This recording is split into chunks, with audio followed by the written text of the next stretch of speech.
Hello दोस्तों। आज हम इस वाले लेक्चर में जैसे कि बोला था वर्क डन में स्टैटिक फ्रिक्शन, आगे वाला जो वीडियो है वो बता दिया आपको। तो इस वाले लेक्चर में हम क्या करने वाले हैं, इस वाले लेक्चर में हम दो इलस्ट्रेशन करेंगे वर्क डन में स्टैटिक फ्रिक्शन, जो कि हमने आगे पढ़ा था। तो आइए बिना किसी देरी के स्टार्ट करते हैं। ये पहला इलस्ट्रेशन, ये दूसरा इलस्ट्रेशन। दूसरा इलस्ट्रेशन एकदम अल्टीमेट इलस्ट्रेशन है, बहुत अच्छा इलस्ट्रेशन है। बेसिक्स क्लियर करना है, कंपोनेंट्स ब्रेक करना हमको आना चाहिए। मैं एकदम अच्छे से समझा दूंगा। अगर आपको आता है तो वीडियो को पॉज कर लीजिए, इसका ट्राई सॉल्व कर लीजिए और मैं बाद में हमारे आंसर मैच कीजिए। ये वरना रुकिए, मैं एक बार पहला क्वेश्चन सॉल्व कर लूँ, बाद में हम दूसरे पे आते हैं, तब भी आप पॉज करके कर सकते हैं। तो अगर हम देखें फर्स्ट क्वेश्चन में हमें बोला गया कि अगर हम फोर्स ऑफ 10 न्यूटन लगा रहे 20 केजी के ब्लॉक के जो इस सरफेस के ऊपर खड़ा हुआ है और उसका फ्रिक्शन कोएफिशिएंट हमें 0.2 दे रखा है, calculate the work done by the force. तो दोस्तों ऐसे क्वेश्चन देख के आपको डर नहीं जाना, क्योंकि इसमें आप जैसे कि हम देखें तो इसमें हमें फोर्स निकालने को वर्क निकालने को बोला है।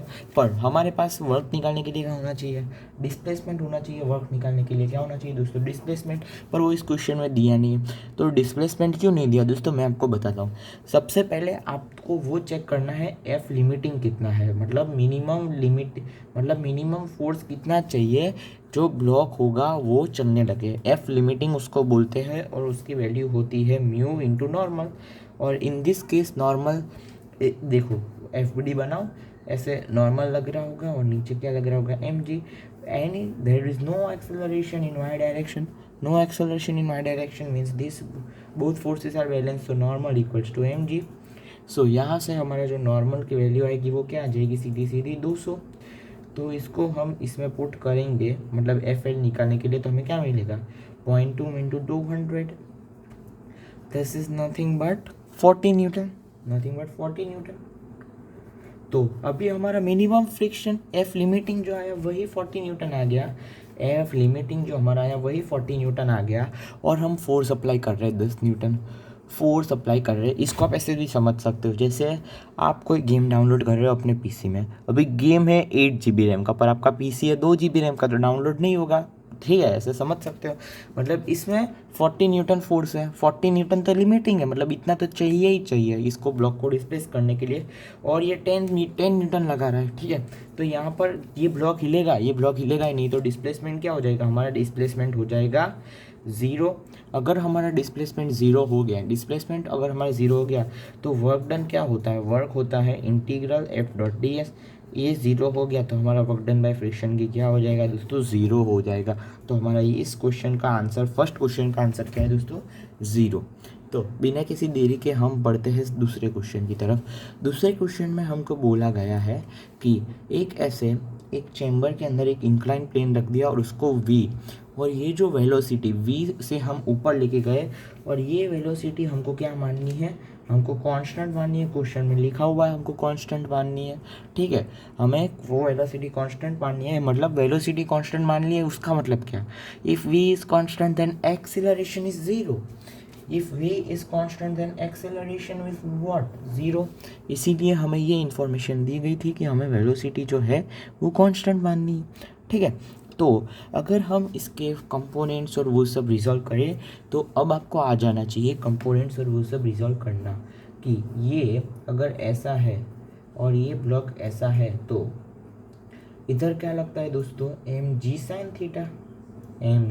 थीटा, और ऐसे सीधा सीधा क्या लगता है दोस्तों, एम जी। तो उसका ही हम कंपोनेंट ब्रेक करते हैं, एक इस डायरेक्शन में करते हैं और एक इस डायरेक्शन में करते हैं, और इस डायरेक्शन वाला जो आता है वो क्या आता है दोस्तों, एम जी कॉस थीटा। थोड़ा डायग्राम नहीं बना पर आप समझ सकते हो, भावनाओं को समझो, ठीक है।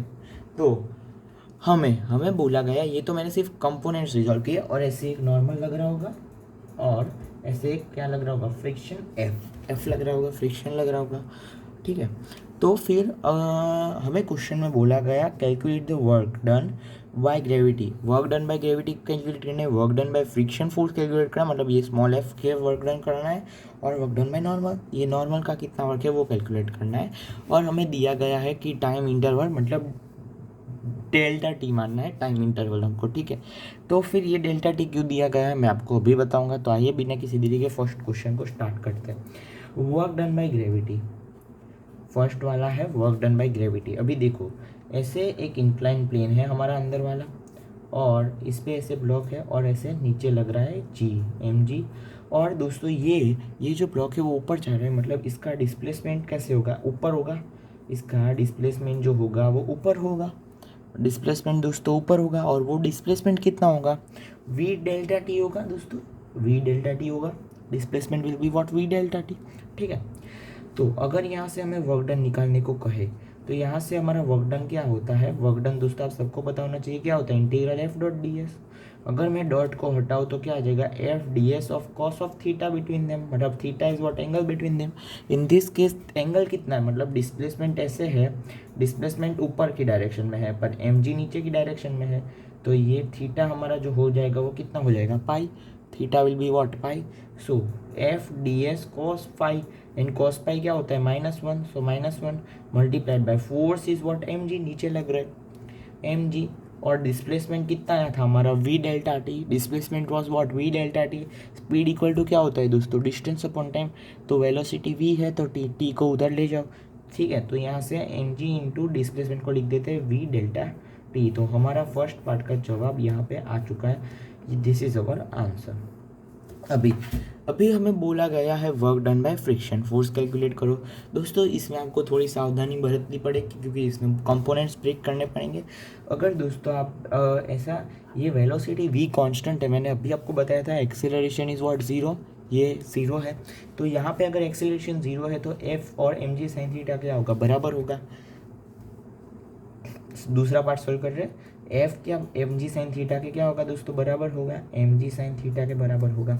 अभी ऐसा जब भी सवाल आए आप एक बार तो पूरा डायग्राम बना लीजिए, और जिस क्वेश्चन में कुछ जो भी पूछा जाए ऐसे अलग अलग, जैसे इसमें वर्क डन बाय ग्रेविटी पूछा तो सिर्फ हमने ग्रेविटी का फोर्स मार्क किया, और बाद में लास्ट में ऐसे बना लो तो आपको पता चल जाएगा दोनों के बीच का एंगल और वो सब कितना गिवन है। तो फिर ऐसा देखिए, फोर्स इक्वल टू क्या है, एम जी साइन थीटा हमारे पास है, और ऐसे हम वापस ही ऐसे इंक्लाइन प्लेन बनाए, ऐसे इंक्लाइन प्लेन बनाए। तो अभी हमारा जो एफ है वो ऐसे लग रहा है इन दिस डायरेक्शन, और अगर हमारा ये एंगल थीटा है और ये डिस्प्लेसमेंट की लाइन है, ये ऊपर कितना डिस्प्लेसमेंट, वी डेल्टा टी जो डिस्प्लेसमेंट की लाइन है। अगर दोस्तों हमारा ये एंगल ये थीटा है, ये एंगल हमारा थीटा है, तो ये एंगल कितना होगा आप दोस्तों मुझे बताइए। If this is our angle theta, if this is angle theta then what will be this angle। हाँ तो दोस्तों यहाँ से मैंने इसे पहले लाइन खींची तो ये मेरा एंगल आ गया कितना, थीटा। और ये आपको दिख रहा है ये कितना हो जाएगा, तो ये वाला जो ऐसे मैंने लाइन खींची तो ये 90 माइनस थीटा होगा, और तो ये हमारा थीटा आ जाएगा, सिंपली हमारा क्या आ जाएगा दोस्तों, थीटा आ जाएगा। तो फिर अगर हम देखें, अगर हम अभी तो क्या लगाना है, सीधा सीधा work done equals to integral F dot D s लगाना है, और क्या कर देंगे, F D S cos theta, theta is what, angle between them, theta is what, nothing but angle between them. तो दोस्तों यहाँ पे हमें ये सब थीटा निकालने की ज़रूरत पड़ेगी क्योंकि ऐसे जा रहा है एफ और ऐसे, तो दोनों के बीच का एंगल कितना है, थीटा। तो सिंपल ज्योमेट्री लगाओ, आंसर निकालो। तो अगर मैंने आपको फोर्स बताया था तो फोर्स कितना है दोस्तों, in this case force is what, M G cos theta. तो M G cos theta multiplied by displacement is what, V D T multiplied by cos theta. तो फिर यहाँ से हमारा जवाब क्या आ जाएगा, सीधा सीधा आ जाएगा M G cos square theta v delta t. Okay, तो अगर दोस्तों अगर मैं आपको बोल दूं कि आप थर्ड पार्ट वाला आंसर थर्ड पार्ट वाला खुद सॉल्व कीजिए और मुझे कमेंट कीजिए, मैं आपको थर्ड पार्ट का आंसर बता देता हूँ। थर्ड पार्ट भी वैसे ऐसे ही सॉल्व करना है हमको। अगर आप सही जवाब देते हैं तो आपको बहुत मतलब बहुत बड़ा अचीवमेंट है आपके लिए। ऐसे तो इतना भी बड़ा अचीवमेंट नहीं है क्योंकि लोल सवाल ही है। हाँ तो दोस्तों ठीक है, आप कर लेना सॉल्व ये वर्क डन थर्ड का जो है work done by normal reaction. तो ठीक है दोस्तों, यहाँ पे ही आज का लेक्चर मैं अभी क्या करता हूँ, समाप्त करता हूँ। ओके, थैंक यू दोस्तों। इसमें कंपोनेंट रिजॉल्व करके आप एक बार अच्छे से, मतलब मैं आपको बोलना चाहूँगा अच्छे से एक बार देख लेना, अच्छे से एकदम समझ में ना आया हो तो ठीक है, वरना तो कोई बात नहीं, आपको समझ में आ ही गया होगा। सिर्फ ये इलस्ट्रेशन और ये दो, अभी नेक्स्ट लेक्चर में और 2-3 इलस्ट्रेशन है वो करेंगे। बाद में हमारा जो वर्क पावर एनर्जी का है वो भी 2-3 दिनों में समाप्त हो जाएगा। थैंक यू दोस्तों मेरी वीडियो देखने के लिए, और अगर आपने हमारी चैनल को सब्सक्राइब नहीं किया तो प्लीज़ चैनल को सब्सक्राइब कर देना एक बार। थैंक यू दोस्तों।